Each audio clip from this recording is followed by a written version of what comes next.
He's flashing Kuno! He's showing his genitals! If you don't help Kuno now, it'll be too late! No! Get off Kuno, you sick fat fuck!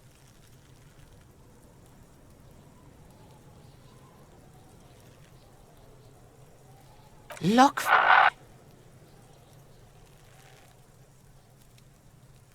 I know you wanted to hit me.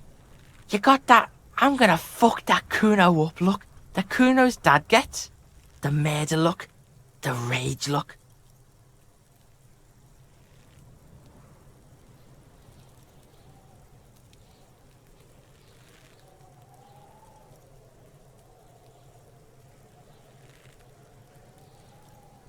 I know what you thought. I'm gonna fuck that Kuno up. I'm gonna shut that shit down. You know what? You should've, because now you're nothing. You're a joke to Kuno. Kuno laughs at you. King Kuno! The whole charade was about establishing dominance over you. You backing up means he's succeeded. Kuno turned you into his prison, bitch! You're gonna be in this shit with Kuno! No, you're not. We can just leave. Bitch, you're gonna be in this shit with Kuno forever! A peepo is a type of hat, by the way. You don't talk to me about my fucking peeper! You don't know where I come from! You're just Kuno's bottom bitch! Okay. Kuno is kind to his bitch. Ask your questions, but remember, this changes shit. Click, click, click, click!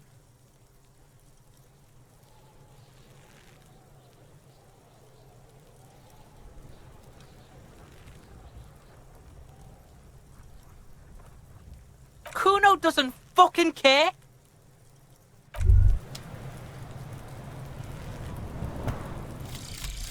Volumetric shit compressor.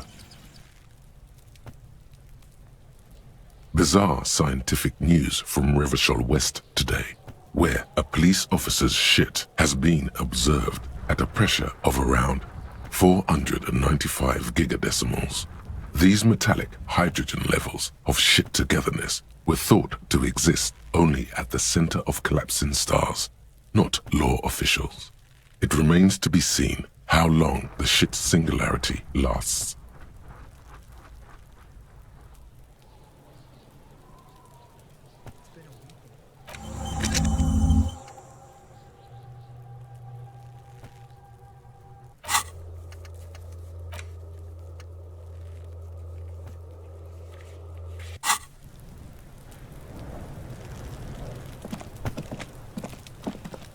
There he still is, looking right through you with his white eyes. The body below is entirely dedicated to that corpse smell.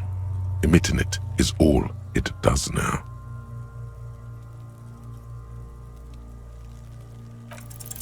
Ha ha ha! Again, the corpse laughs at you, pus dripping from its mouth. You will never be able to hold it in. It's always too much. Every time it happens, it gets worse and worse. There's nothing more to throw up now. All that's left is crying and convulsing dryly at the same time.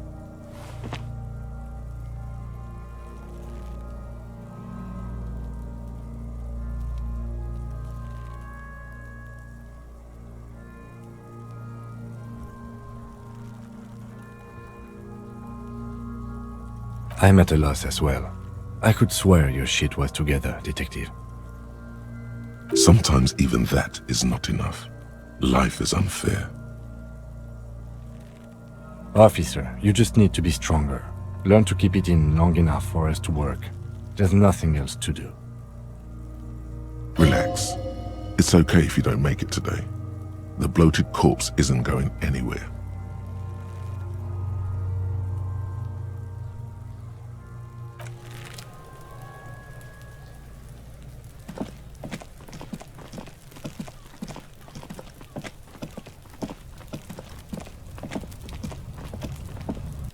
inconspicuous pile of the roofing material, Eternite.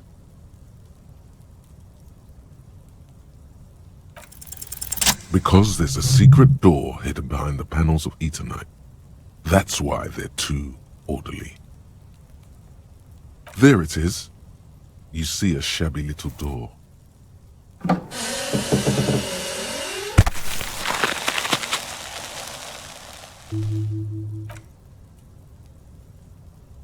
What is this then? A tool shed? Let's investigate.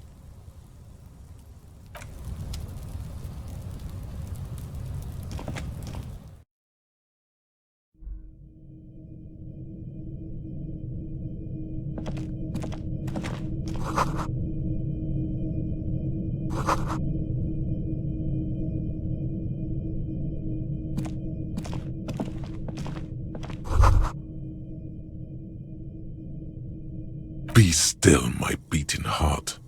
It's amphetamine. Sweet amphetamine. The lieutenant isn't studying the powder in the mirror. He's studying you.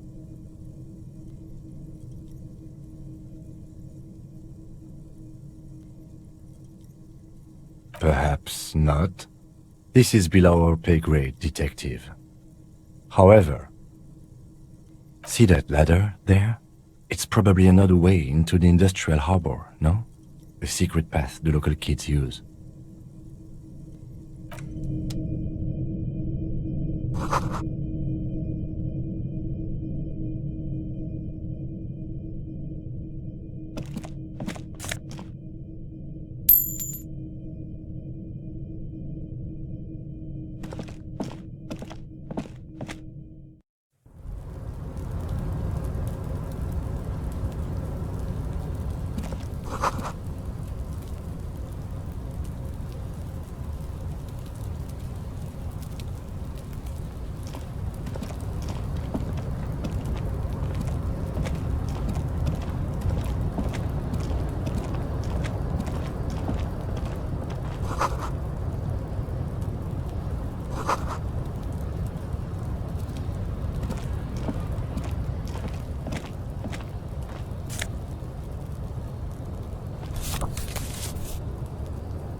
Looks like someone left his tarpaulin cloak hanging on the railing here.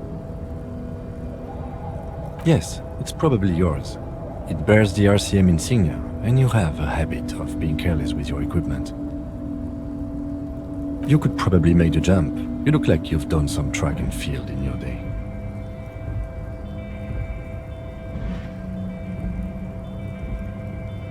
What are we doing? We're awfully close to breaking into the industrial harbor. They are bound to have information for us. I thought that was our intention. Or it could be that we are just exploring. The wind is aggressive up here. The lieutenant looks at the enormous crane towering in the distance over the container yard. That machine is a Kvalsund 1020 HK.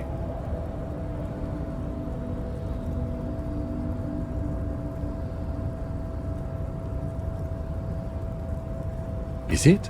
Kvalsund makes a lot of heavy equipment, but this is phenomenal, even for them. But I digress.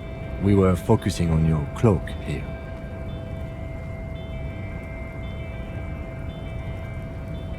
The cloak? I do think it's yours, yes. As to whether you should go for it? Well, it doesn't seem too dangerous. 2 meter stops. Whenever you're ready to do it, I'll be right behind you. The cloak looks like a bag of goodies floating in the wind. Who knows what its pockets may hide?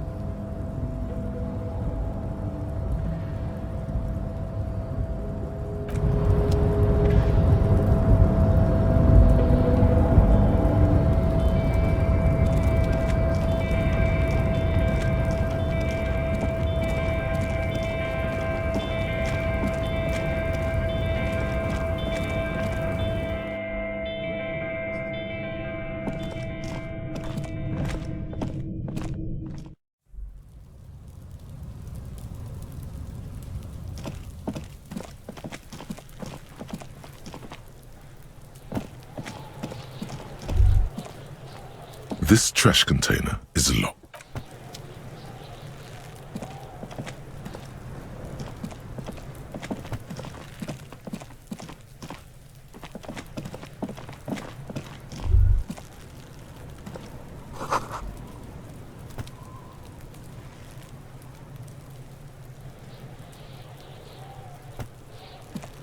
This trash container is locked. The sliding lid has a padlock that says, Whirling-in-Rags. The body is downwind from here. Maybe you prefer the smell of garbage to the smell of death. Trash, food waste from the cafeteria. They lock these containers to keep the derelicts from flocking in. Could be evidence too. What do you mean, feel?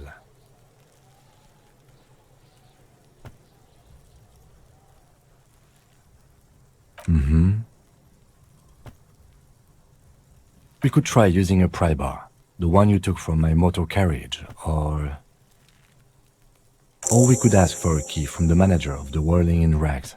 He probably has one.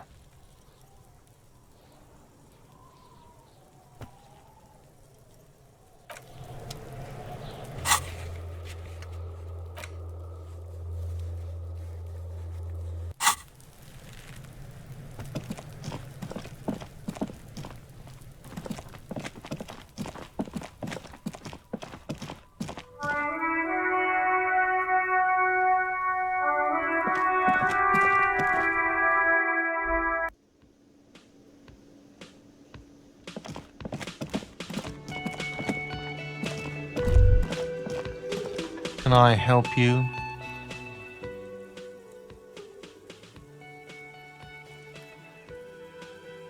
Mine? No, it belongs to the Whirling-in-Rags. Thank you for clearing that up. Why do you keep the container locked? Why? To keep the hobos and drunks out. That's why. And the neighbors too. They put their trash there and they don't pay for the garbage company. I thought as much. And are you the only party with access to the trash container? Well, yes. Us and the garbage disposal company. It seems a little callous, doesn't it? Something stirs in you.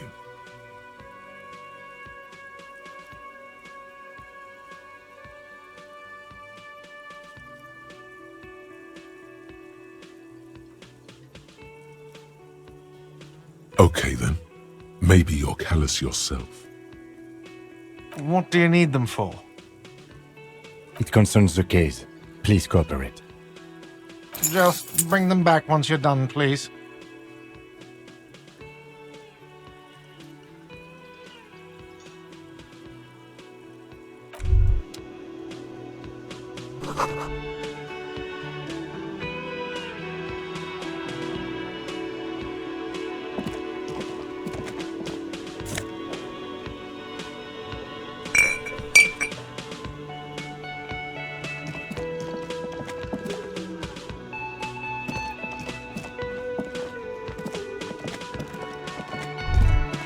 That sugary black rum stain on the counter makes you teary-eyed with joy. It's almost touching how syrupy and sticky it is. How long have you been up already? An hour would have been bad. 2 hours is mystical. You have truly wiped out all trace of yourself if you haven't thought about rum and lemonade yet. Maybe you haven't turned out well for your drinking. Have you thought about that? Get a goddamn rum and lemonade into yourself, boy. Or better yet, lick that stain off the counter. What happened, man? You used to be cool. Go get your boring normal person drink then. It would go well with those cigarettes. That's a great combination.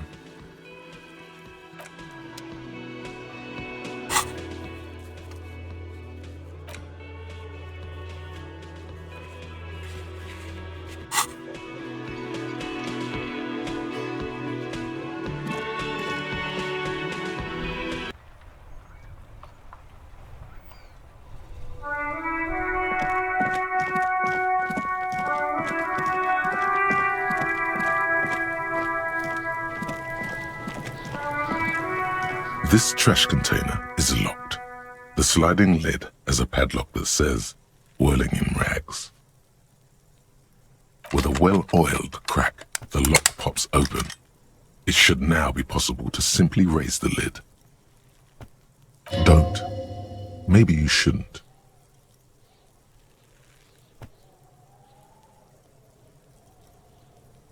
There is, but you won't like it. Sweat forms on your brow. Your hand is still on the lid. The smell of rotten food rises to greet you.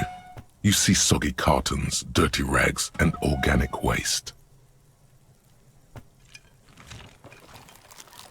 We're just in time. This hasn't been emptied for over a week. You see milk and egg rest with one broken egg in it. Some pasta wrapper. Picking up the soggy packages somehow feels familiar. You've done this before. The movements are recorded in your elbows, the methodology in your fingers. You're used to this. No, searching for evidence in the trash. A box falls into pieces in your hands. Batiste Soleil cereal. There are plastic pasta packages below. And turbo noodles. Nothing of note, however. Among the threadbare kitchen towels, something catches your eye. A pair of denim trousers.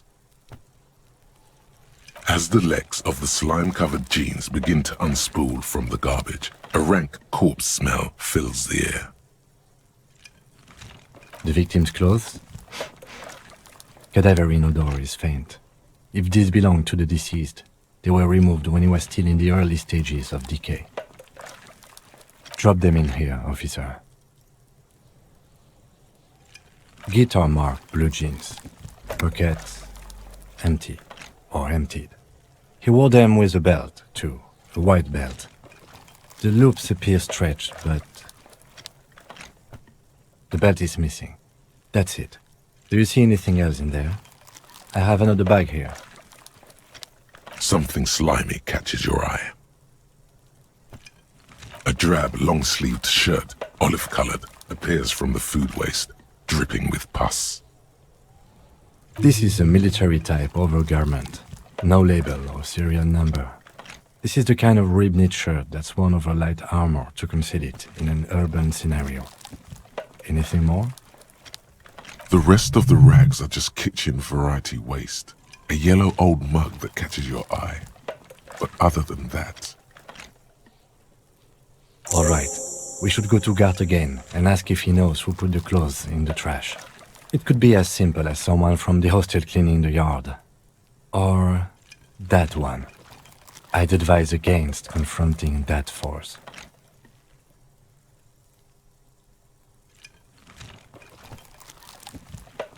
Not really. All we know is the victim's clothes are in the trash, the lid was locked, and his establishment had the key. It's just a small loose thread. The fuck's he on about, kids? You hear that, Kuno? He thinks you're an infant or something. See? The lieutenant nods. then looks back into the trash container. It's just organic waste, cold and slimy on your hands. Apple and potato peels, mostly. Unidentified sludge, and the occasional chicken bone thrown in for good measure. But hey, nothing. It's nothing. Nothing more to see here. What's this? A blue piece of plastic sticks out from the apple peels. It's shiny. Looks like the corner of something. Something larger. A clipboard. A blue plastic clipboard with moist papers hanging from it. They look badly damaged, but you can still make out forms and notes, written in a man's handwriting. Officer, is that your paperwork?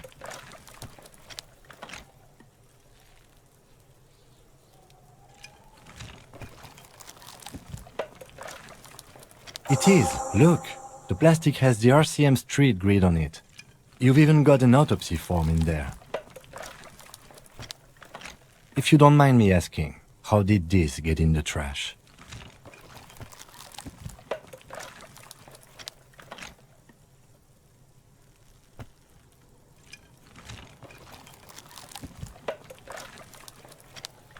Understood. Be untroubled. If anything, this small moment has made him respect you more.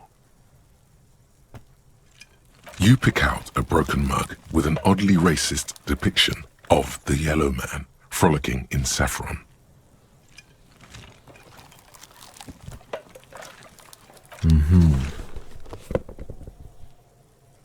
The container sounds a muffled gong.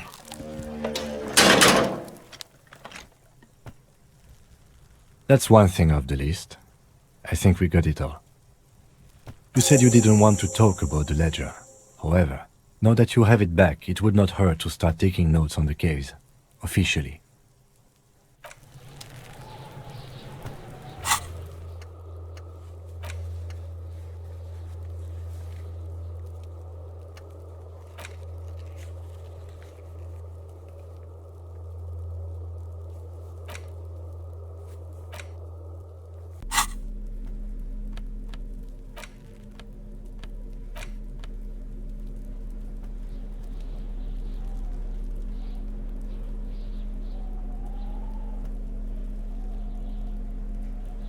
It's just a racist mug.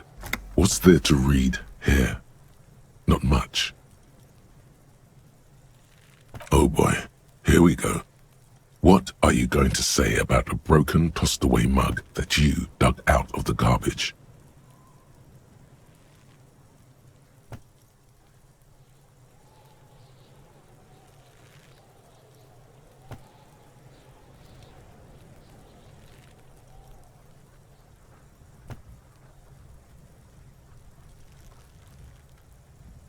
But it was in the trash. Why not just call it out when you see it? Or do some volunteering work. Just finish your case, detective.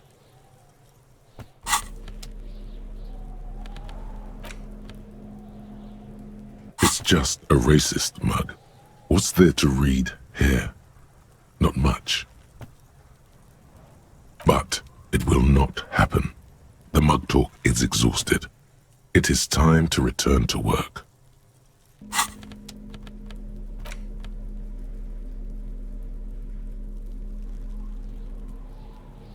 It's the ledger you found in the trash. A pitiful cabbage of white and yellow papers hanging from plastic board, barely held together by a metal clip. This sad display is made complete by the faint smell of urinal cleaner. There's a piece of toilet paper, or is it cleaning tissue? No, it's toilet paper, desperately sticking to the back of the blue plastic clipboard. It's a metaphor for you. Below the pathetics, terror. Do not look into its blue heart. It's just toilet paper sticking to the back of the plastic clipboard. You can take it off if you want.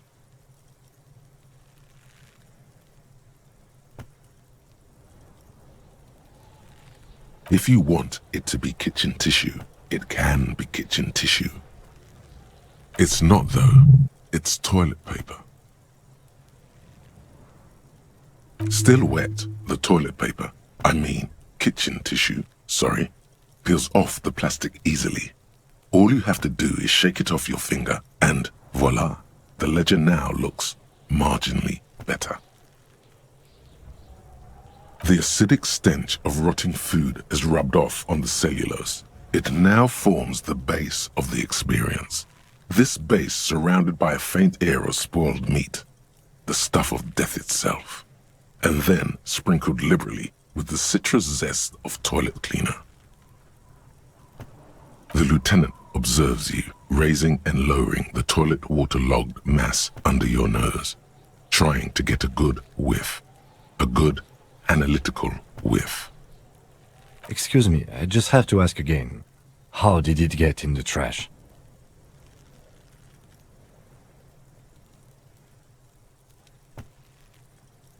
Boring? Try dangerous.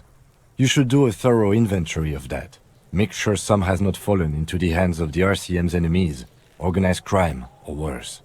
Official notes sometimes contain informants' names, even undercover operatives. Now, if you'll excuse me, that thing has filled me with the sudden urge to make sure mine is in perfect order.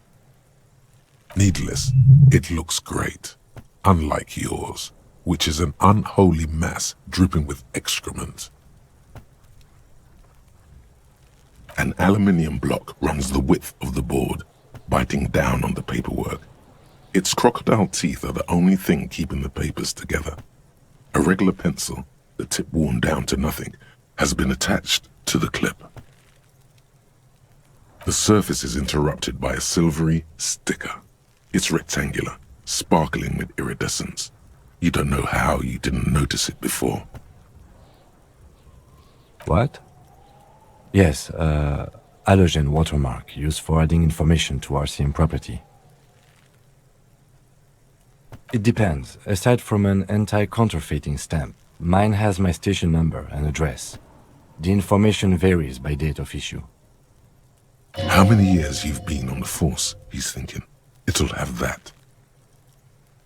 Any capable light with the right wavelength will do.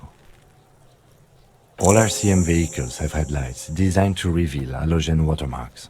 Mine too. This means you can read the watermarks if you just turn the lights on. Okay. While a bunch of sodden papers sag from the clipboard in your hand, it's a sorry sight.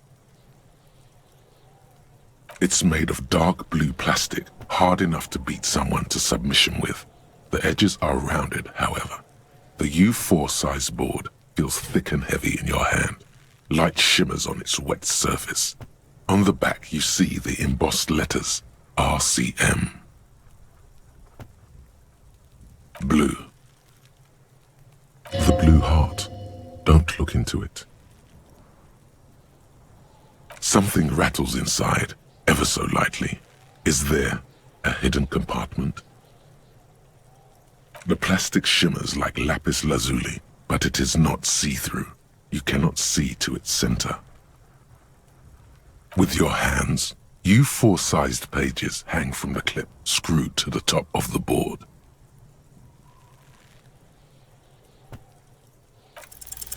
Is not what you end up doing. You squeeze the plastic to slide it open, but nothing happens.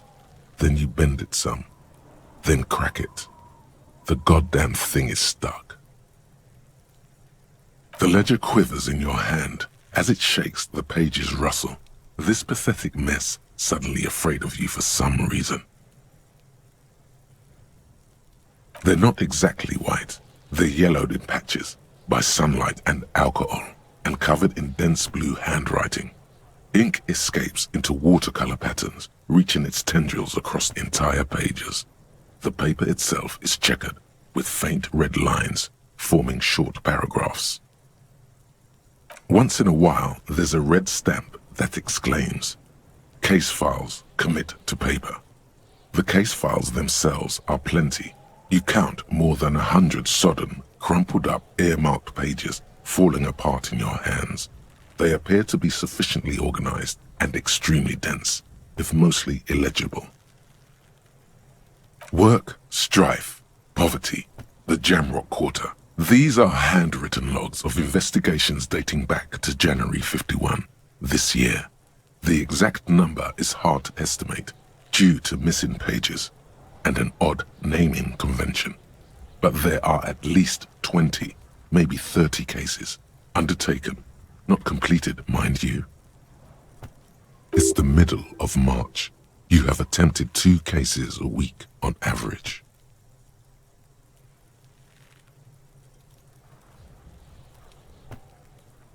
Yes, it appears you employ a, shall we say, robust yet literary system. Each investigation has its case number written on the margins.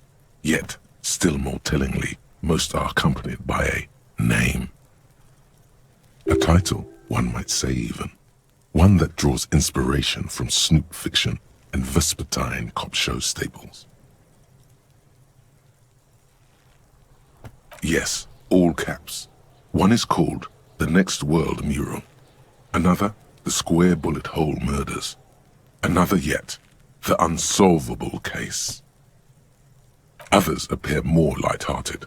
The guys on a couch in an unexpected location, and the murder at the hookah parlor. Even the rare article-free collapsing tenement.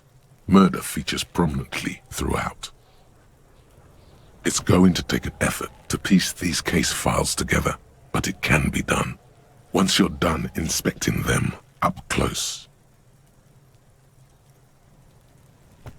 You mean the alphanumeric? Officer, precinct, time of arrival at the scene? Oh, you mean the titular? Yes, well, so do I. In our defense, almost everyone in the RCM does. It's a holdover from the early days of the RCM, right after the revolution, when the organization had little idea how to do things. It persists in an unofficial capacity. Officers use these titles to refer to their work among themselves. Again, in your defense, I seem to have named one the man with the hole in his head. That was a real person. His death was real. Still, I named it that, to amuse myself.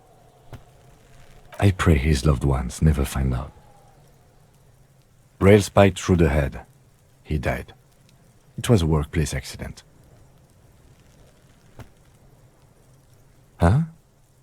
2 complex cases to undertake is a lot, yes.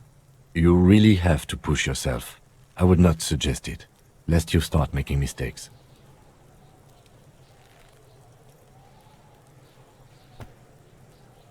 Two?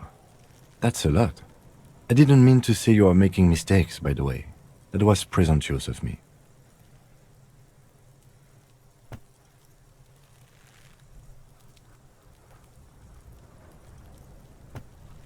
That's okay. We all do, sooner or later. Like a fan of gills, the checkered papers dry in your hand. The handwriting is extremely dense, if mostly illegible. There is, for precisely 1 more. 15 pages near the end remain untouched by the damage. The checkered grid forms a structure of passages, breaking the case into subtasks to accomplish. The tasks you've completed flow out of the kind green ape pen in a brash freehand similar to the rest of the letters. The wording comes easily. It's almost robotically simple, a language developed for mental rigor and simplicity. Inspect the victim's body. Interview the cafeteria manager. It's not exactly poetry, but poetry would be out of place. A satisfying slash sounds across the paper. You're done, it seems to say. And you, and you. Things to be done and things already done. The composition of reality. This is an extremely useful tool for a detective of the citizens' militia. Now all that remains is to name the case. No, actually. Any ideas?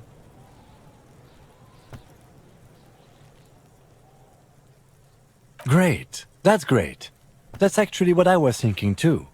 The Hanged Man. Good, strong name. We have a very good name for the case now. I'm going to start calling it the Hanged Man. It's good we sorted this out. You don't exactly close them, so much as distance yourself from the smelly papers. They're a little further from your nose now.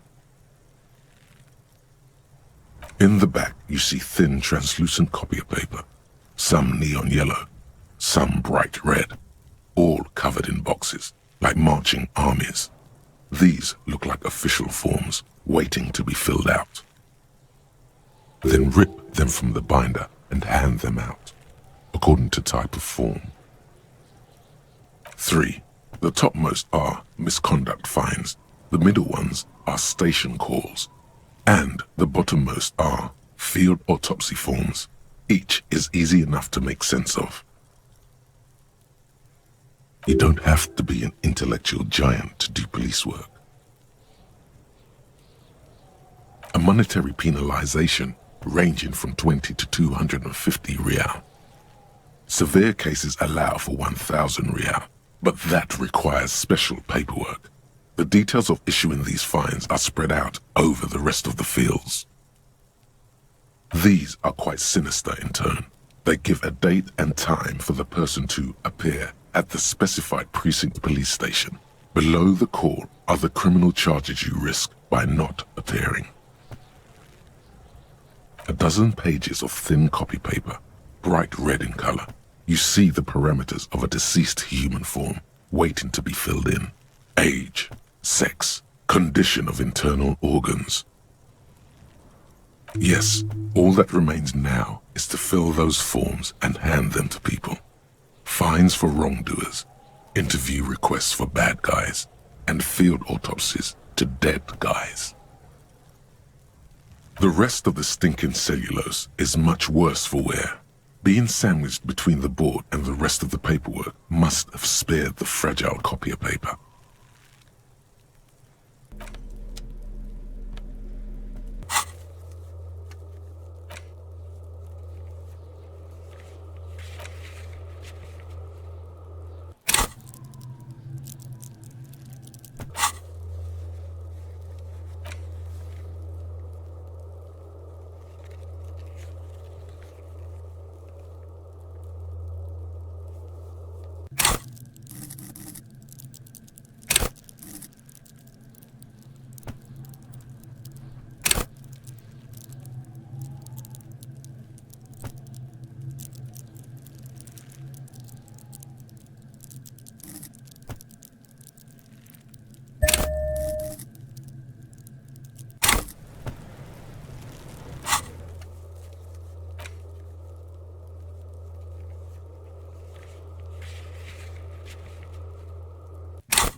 Inside, you see a set of steering levers, a radio microphone, a pull-out toolbox, and the soft glow of the fuel preheater gauge.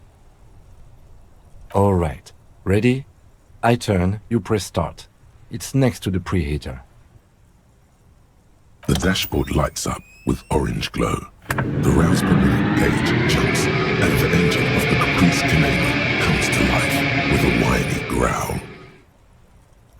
The lights unfold with a little click, casting electrical light onto the ground before the vehicle.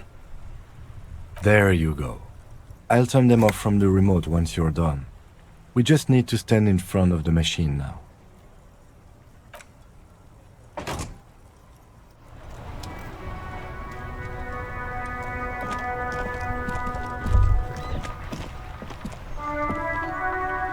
As you hold your ledger's clip under the headlamp, an iridescent hologram appears. A street grid and the veins of a great river. A familiar sensation washes over you. There she is. Revachol West. Around the borders of the watermark are dozens, no, hundreds of micro perforations. The rectangular watermark is overlaid with the logo of the RCM, and yet the major arteries of Revachol are all recognizable. They shimmer in the Kanema's headlights. A rat brazenly darts past you and disappears amongst the stopped lorries. In the distance, a child somewhere shrieks. A woman reprimands her in a voice no quieter than the child's cry. Ah, Martinez. Let me see. Right here.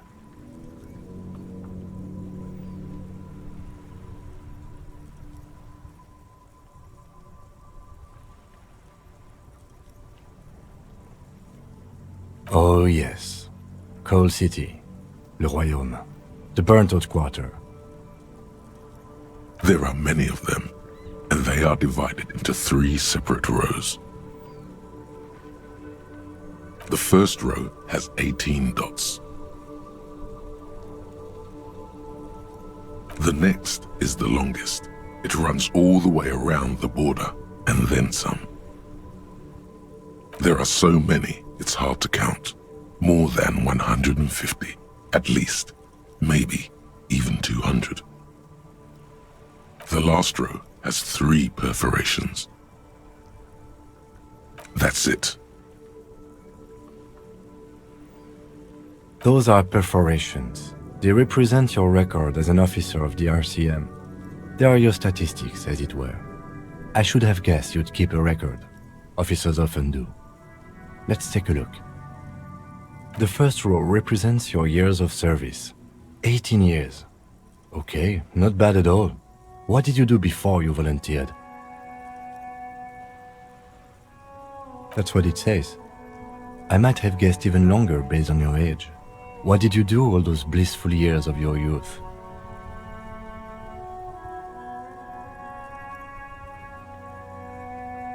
Fair point. Let's move on, shall we? This next row, the one that wraps all the way around, is your number of closed cases. Closed is good. It means finished. You've got, let's see. Wow, more than 200. It's quite a lot, even for someone who's been on the force for nearly 2 decades. Usually, clearing more than 10 cases a year puts you in the 90th percentile of all RCM officers.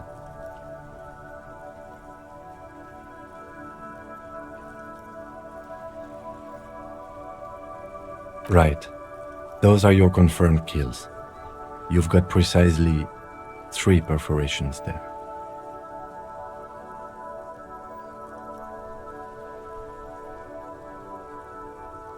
For an RCM officer, especially Precinct 41, which is in the Jamrock quarter, it's rather tame. I mean that in a good way. There are certain officers who treat their kills like some kind of ghoulish game. If they do happen to solve a case, it's usually by accident. But it seems as though you are, or at least were, one of the good ones. So we have that to be thankful for.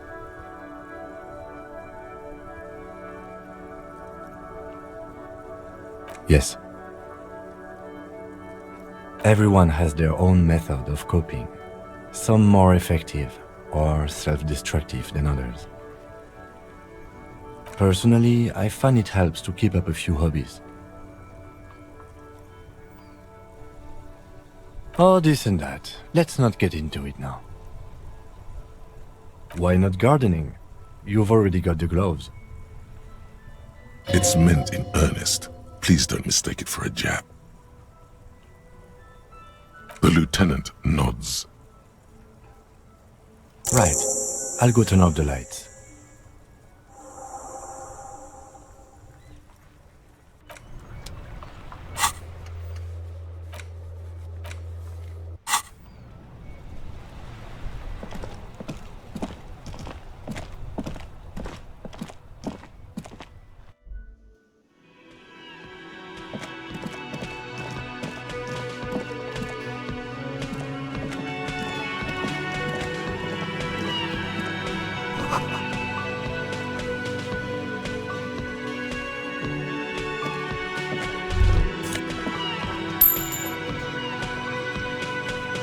A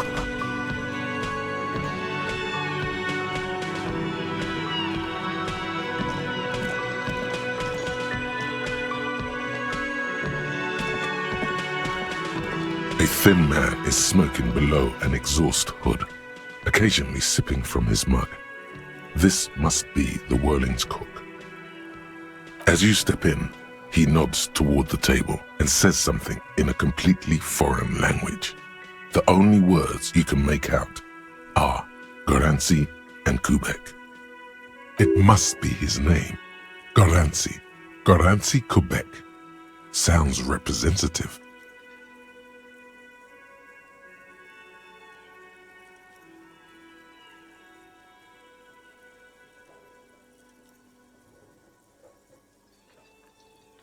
The man puts his cup down and replies something, his left hand drawing arcs in the air.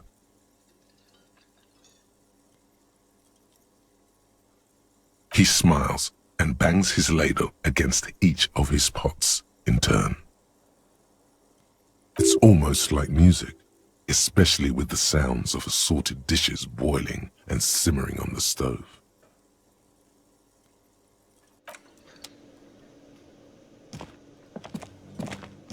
You see a heavy steel door with a prominent dimple lock. It's painted blue. You immediately feel drawn to the color. Blue is for mystery. The cobalt blue surface feels rough to touch. The stainless steel door is flush with its frame on every side. Old cobalt paint, rough on the fingers. 40, 50 years since this was painted, maybe. The door does not budge. You do? It's a door in the back of the kitchen. Why do you care where it leads?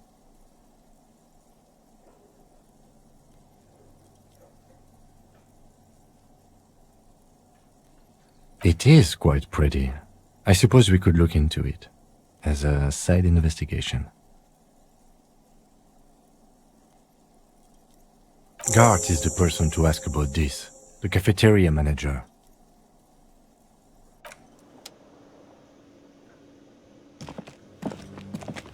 The man ponders his cooking utensils and gives you a little nod, acknowledging your presence. He looks up at you, then looks away quickly, shrugging and muttering something to himself. Shrugging is an international sign for, no, I don't know what's behind that door.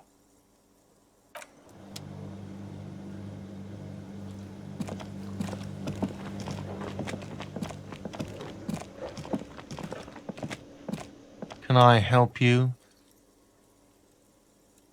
Thanks. I hope you found what you were looking for. How strange. I certainly didn't put them there.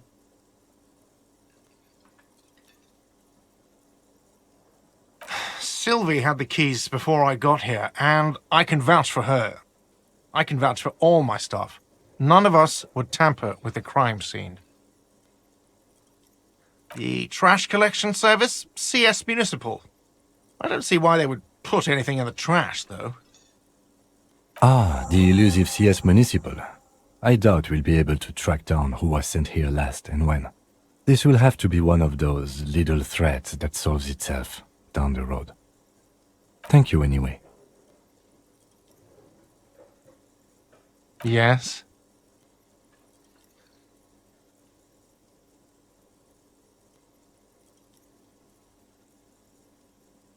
What thing? Yes, not the whole damn union, thank God.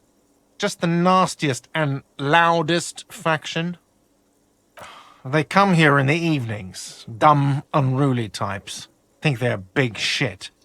But they're good customers. They place big orders and always pay on time.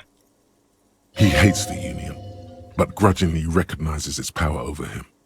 So he's directing his frustration at you instead. Retaliate.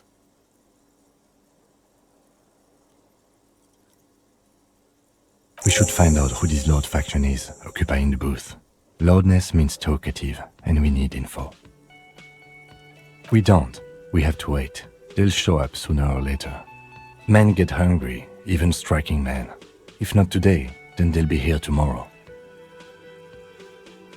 Oh yes, that door, sure. There's nothing mysterious about it. It's just a door. No, I don't have a key. I don't know how to get there. And I don't care either. It's not like I've been wondering about it for 10 years. It's just a frit warehouse, probably. Or some boring storage space with a bunch of old junk and dust. Junk and dust. He's attempting to maintain an air of indifference. It's absolutely not convincing.